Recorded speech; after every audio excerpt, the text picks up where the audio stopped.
They're not going to like what they see on the other side. Few of them that survive these volleys.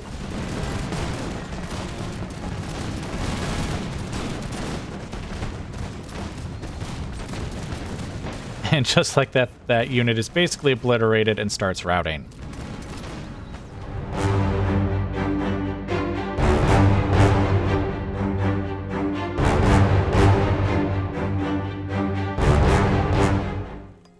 Britain won its war against the French, but it was we, the American people, who bore the cost.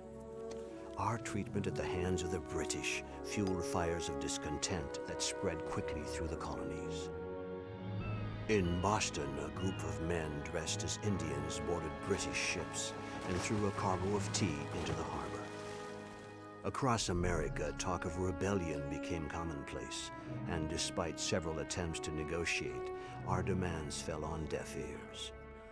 It was this constant refusal to accept a new order in the colonies that would be the spark which lit the fuse of revolution. And so, I find myself here, watching with pride as my fellow Americans tear down the tyranny of the British.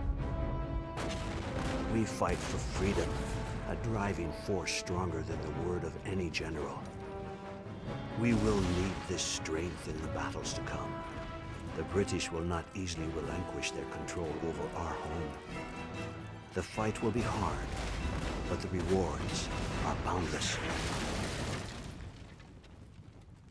All right. Welcome to the war. I can't say welcome back because this is the beginning of the campaign, episode 1. I guess the war you are being welcomed to is the American Revolutionary War. Now, just as a quick reminder, well, not a reminder, I guess it depends on whether you saw the prologue episode or not. And actually, I just wanted to mention the existence of that prologue episode because I usually separate things out, like the explaining of what the campaign is, the faction we'll be playing, any mods we're using, into a separate episode that I label as a prologue episode. Just because I know some people care about it, some people don't, and so I just split it off kind of into its own episode. So the prologue episode has all of that information. If you care about any of that, you can go and watch that episode. It does also have the prologue information for the other campaign that I'm running at the same time, which is Divide and Conquer in Medieval 2. So again, any information, you want to go and watch that episode. If you want to just jump right into the campaign and get right into the battles, then you're in the correct place. Now, we are playing episode 3 of the Road to Independence campaign, and you should be seeing at least part of the Battle of Bunker Hill right now. And basically, I'm just playing that over this explanation, just because I do have one more thing that I need to explain. I completely forgot to do it in the prologue episode. But basically, when it comes to all of the Total War games, I believe all the Total War games that are on the Warscape engine, you can actually save battle replays for campaign battles. And the reason I'm bringing that up is because one of the things that I always wanted to do with like Rome 1 and Medieval 2, and which I couldn't get to work, is to actually record the replays of the battles rather than the actual battles themselves and basically have commentary over them. That way my attention isn't split between fighting the battle and commenting on it. And so we're actually going to try that out here in this campaign. So anytime we transition to a battle, what you're going to see is actually a replay with my commentary over it rather than the actual battle itself, where I would actually click and direct the units. Like the battle has basically already occurred by that point and you're watching a replay. Now, if any of that's confusing, you'll get it as I go into the campaign, which let's bring this right to the campaign right now. So here we are on turn 1. And basically all I've done is a bit of light raiding. These 2 ships here that we start off with, I basically had them just raid these 2 ports here just to damage them, and because I didn't really have anything else to do with them, to be honest. We're building up Boston, and I guess the region of Boston as much as possible, because we're going to need money to prosecute this war against the British. Now, on a diplomacy front, I've actually gotten trade rights with Spain. I started off with trade rights with France, so that's great. I don't know if I could get alliances out of them yet. That would be kind of nice if I could. In fact, what exactly would happen if I asked? Little to recommend them. Yeah, I didn't think they would probably do that this early. Then again, Spain's very friendly. How friendly is very friendly? Okay, yeah, little to recommend them. Okay, never mind, though. We've got trade with them for now, and that should be fine. Yes. Now, I've got George Washington here just outside of Boston. I've basically taken all of his troops plus most of the troops that were in Boston. We're going to attack General William Howe over here. If you're wondering, I don't know, I can't remember which mod actually adds these portraits, but in the description you'll see the mods that I have. I think it might be the additional units, like graphics add-on, that's doing that. Either that or it's the other one, the graphical overhaul mod, but whichever one it is, I wanted to point out that many of the characters seem to have these portraits, but George Washington does not. I'm pretty sure that's the default portrait that the game would have for him. I also wanted to point out that Paul Revere here is looking very regal in his very formal attire there. But anyway, so that's the situation. We're at war with Great Britain, obviously, and they hold everything around us. I'm actually a little nervous because, I mean, not only do they have a lot of territory, obviously, but they basically surround Boston. So I can't really, I guess, leave Boston, at least not leave it undefended. It would have to have significant defenses. So what I'm going to do is have George Washington take Maine. And then I don't think we could go as far as Acadia before, you know, something could go wrong, like the British Army coming out of Philadelphia and attacking Boston. So we might go for Albany after that. But anyway, let's just jump right into the battle here. Oh, actually, another thing I wanted to mention. This infuriating thing here. If you've watched any of my previous campaigns, you know that I tend to like to have my armies... well, what's the word for it? I like to have my units in the armies, like, properly lined up. Like, I'll have cavalry first, then infantry, then archers, or just whatever ranged infantry I have, and then artillery. And I mean, that does vary from army to army and campaign to campaign. It depends on what units I have. But the point is that I arrange them to my liking.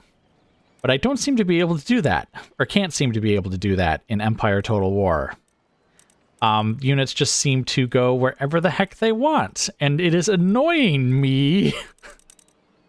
I did look this up, and I don't think there's any way to actually properly arrange the units, other than, I believe I read like a post somewhere that said it was based on when the unit is recruited, and that determines their place when you place them in an army. I don't know if that's true or not, and to be honest, I don't care, because I'm not going to like recruit units based on trying to get them to fit into the army. But anyway, I wanted to point that out because it annoys me so much to not be able to have like all of my infantry in a line and then all of my cavalry in a line. All right, anyway. Sir. Let's attack William Howe. All right, and he is standing and he is fighting. So he has a couple of cavalry, a couple of infantry, and a cannon unit. We shouldn't have any trouble taking... Well, we shouldn't have much trouble taking them out. I seem to remember line infantry are a little bit better than the, the Minutemen. And let's see, they have provincial... Okay, that's the exact same unit as we've got.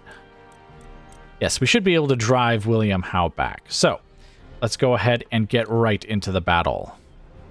All right, welcome to the battle. So, I arranged all of my cavalry on the left and my infantry in the center here with the cannons behind them, because basically I wasn't sure where the British were going to show up. And as it turns out, it is over the hill, over here.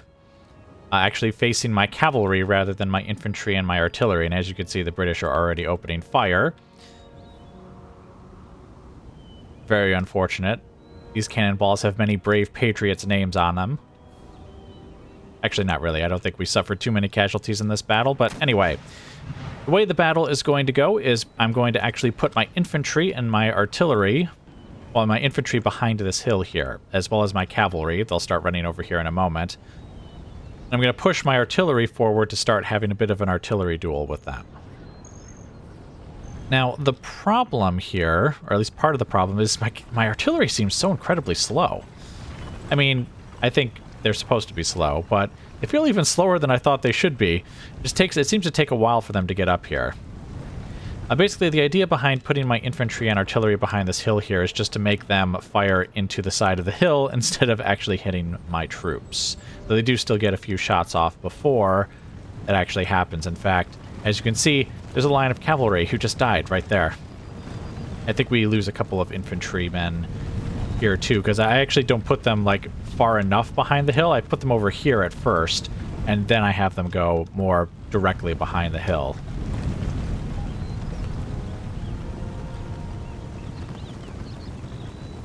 Oh, it also could be that fence that's stopping them.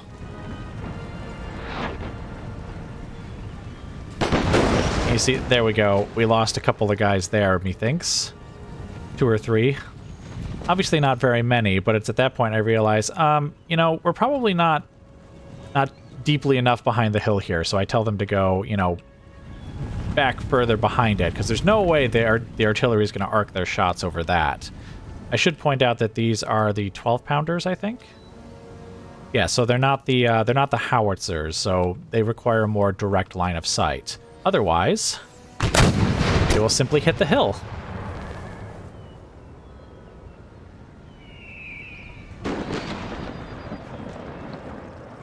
Of course, I think our cavalry suffers a couple of shots too.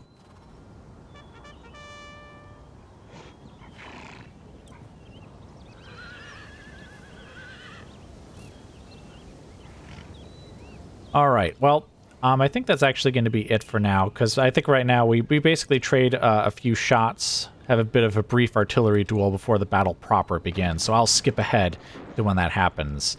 So, I will bring you guys back as the battle continues. All right, welcome back. So I'm moving one of my artillery units, the howitzers, forward so that they can get within range of the cannons. They actually weren't within range back there. But as you can see, the British are bringing forward one of their cavalry units, so I'm having my own cavalry charge forward to intercept them. So this unit will intercept them, and then there's a couple of other units here that are not exactly going very quickly. I actually remember thinking in the middle of the battle, where did those other cavalry units go? I know I told them to get over here, but nah. Certainly took them a while to get the message. The artillery continues to target the infantry, and they continue just firing into the side of the hill there, so that's grand.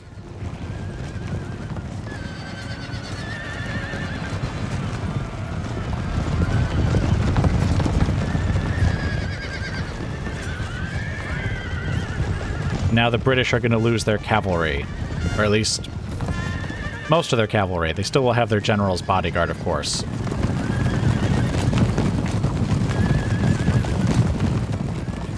Now I can't let them chase them too far, though, because otherwise they'll get within range of the cannons and the infantry. So at this point, I tell them to turn around and come back.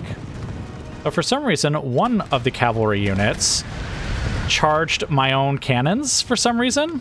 And so we lost a few of them there. Rather unfortunate.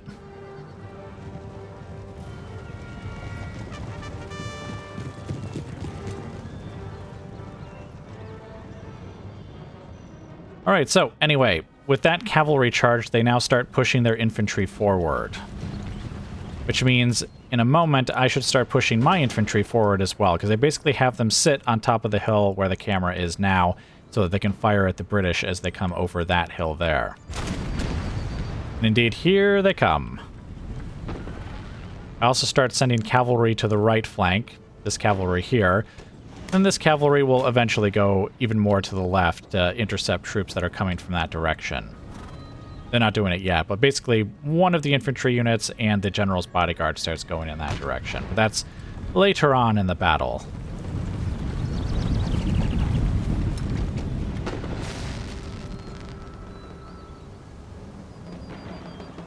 They also seem to have a hard time deciding how exactly they would like to charge. They were in a nice, lovely line, and then suddenly one unit starts going over there, this unit starts going over here. In fact, I think, yes, here comes William Howe himself. I don't think he actually gets within range of the Minutemen, though. I think that this unit here looks like they were about to shoot him, but then I guess he passes out of range, and so they just kind of stop.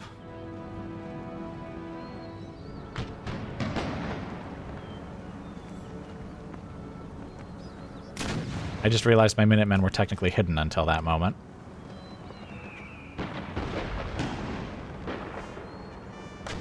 And then he turns around.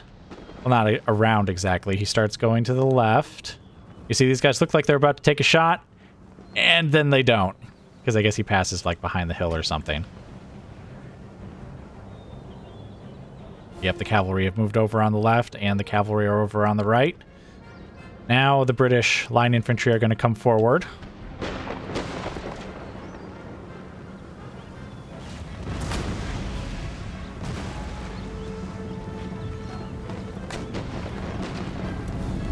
They're not going to like what they see on the other side. Few of them that survive these volleys.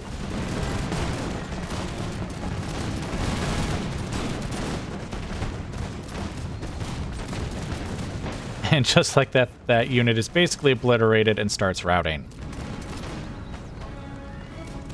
Meanwhile, the other unit charged, or retreated, I suppose, down the hill. And of course, there's William Howe himself with his bodyguard.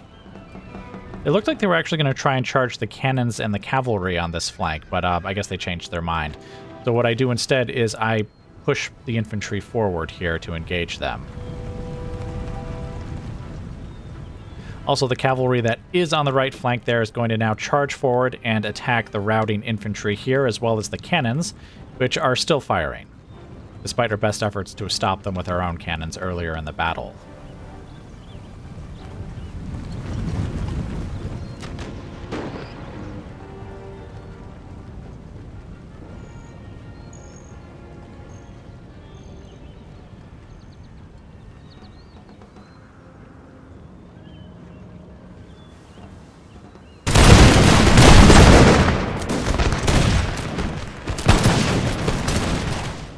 Already shaken after a couple of volleys, though, I mean, that's expected considering the sheer amount of fire coming downhill at them.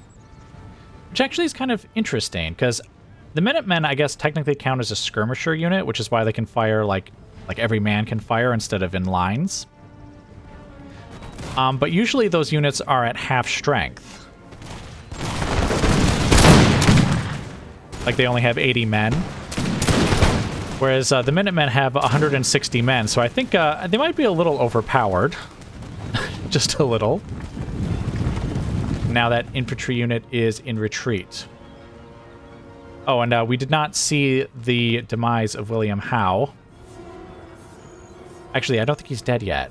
But these two guys, basically, these two units here basically obliterated his bodyguard, so he is now fleeing with what's left of his bodyguard over here, and I believe one of my cavalry units actually catches him.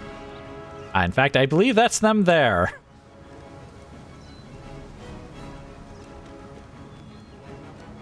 Yeah, I'm guessing this guy here is William Howe.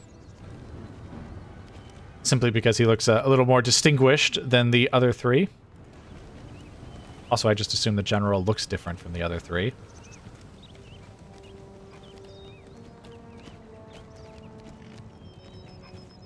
Where are you routing to, Mr. Howe? Or wait, is he a lord? I think he was like a British lord. And he is down. As is, I guess, the rest of his bodyguard? Oh, I must have missed the cavalry killing off the rest of them. Right, but anyway, let's see. Who is actually left on the battlefield? Oh yes, these guys over here, the infantry unit. I basically sent the cavalry who were over by the artillery on that flank to charge them down, which, as you can see, they are doing. And I think this is the last unit on the battlefield, so once they perish, the battle is over.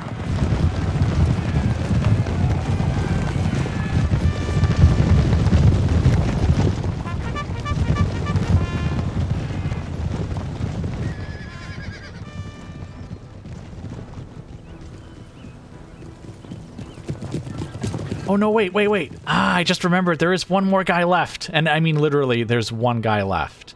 Man, I did the exact same thing that I did in the actual battle. The artillery apparently were not fully killed off. There was exactly one guy still alive here. I remember in the battle itself, I was like, wait, why isn't the battle over? Is there someone alive here? And I looked at the map and I was like, there's literally one dude running over here. So that cavalry unit comes over here, and I really tried to get this man killed. But he's rather close to the edge of the battlefield, so I'm afraid we do not catch him. In fact, I think at this point it would be all right if we sped things up a bit. Just so that you can see that he manages to escape. If I'd noticed just a few seconds earlier, we would have had him.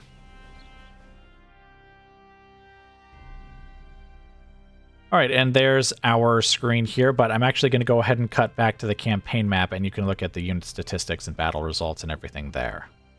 All right, so here we are at the after battle screen.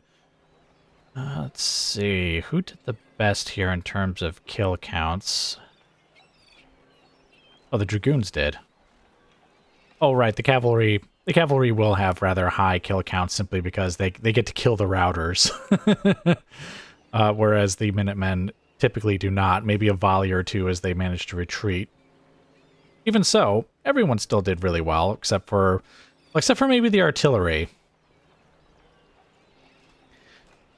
Which, I mean, once I get like better artillery types, I think those counts will go up, and they are still very useful for different circumstances. So I won't go too harsh on them.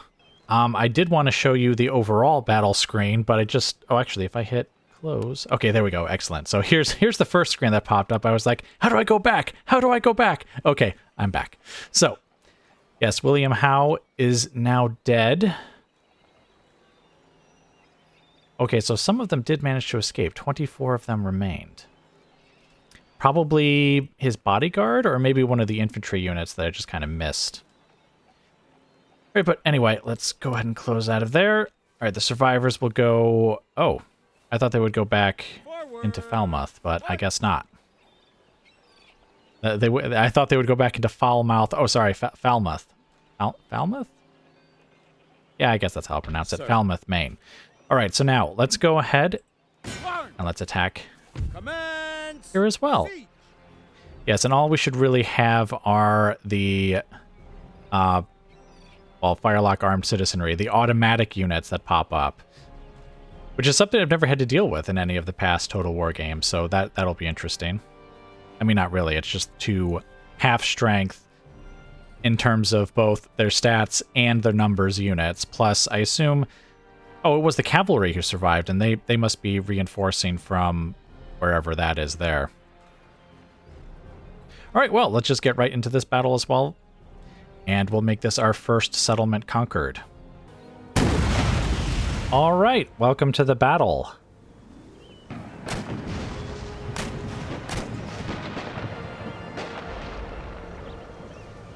Basically, they've got their 2 infantry units back there charging forward. Well, somewhat slowly charging to the right, rather than charging forward, really. Their reinforcement cavalry are somewhere back there. Okay, yes, there they are, coming forward. This battle will be very short and very sweet. Basically, their cavalry, it will charge our cavalry over there on the right,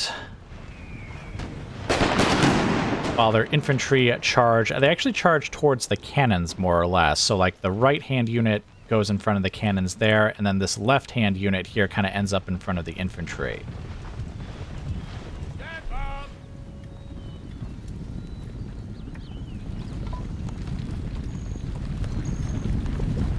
And there goes the cavalry on the right there.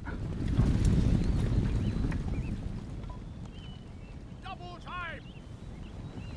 I was going to say, did that unit get stuck in the actual battle? I don't remember. Ouch. All right, so here comes the cavalry. My own cavalry charged forward to meet them. So at the last second. Oh. Huh. I guess maybe I didn't tell them in time. This cavalry unit, though, will come from behind and will assist in their annihilation.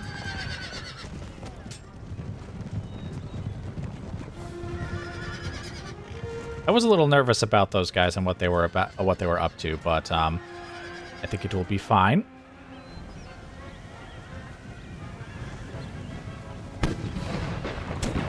I also have one of my other infantry units kind of leave the line here so that they can come within range of those guys again. Oh, and I hear the other guys getting obliterated by the rest of the infantry.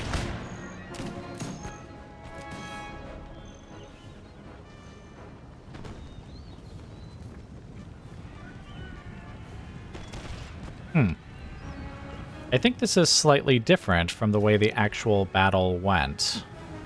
Because I seem to remember these two units were able to fire on these guys. But that doesn't appear to have happened this time. They seem to have escaped death. Oh dear. Unless, is this actually how it happened in the battle and I was just distracted by other things? Alright, anyway, this unit is now in retreat. And of course the cavalry is charging after them there. Actually, this unit is also firmly in retreat as the cavalry obliterates them. I'm going to have to watch out for that in some of the replays and really pay attention, because I believe the replay can differ from the way the actual battle went. Like if you had different mods, or, if you're, even if you're like your frames, or like if the game was freezing up, like orders can get lost and stuff. So I'll have to watch out and see if there's changes to the way the battle actually went. So anyway, that unit has finished up there on the left, so all we have left now is for this cavalry unit to finish off these guys here on the right. Where exactly are they? Okay, there's a couple of guys in here. Ah, and yes, I think this is definitely occurring differently from the way it occurred in the actual battle. Because we did chase them, but we chased them through the streets of the city, like over here, and I think they were finally caught, like somewhere over here. But it seems like they're going to get caught and killed over here. I mean, admittedly, that's not too much of a difference, but it is different from the way the actual battle went.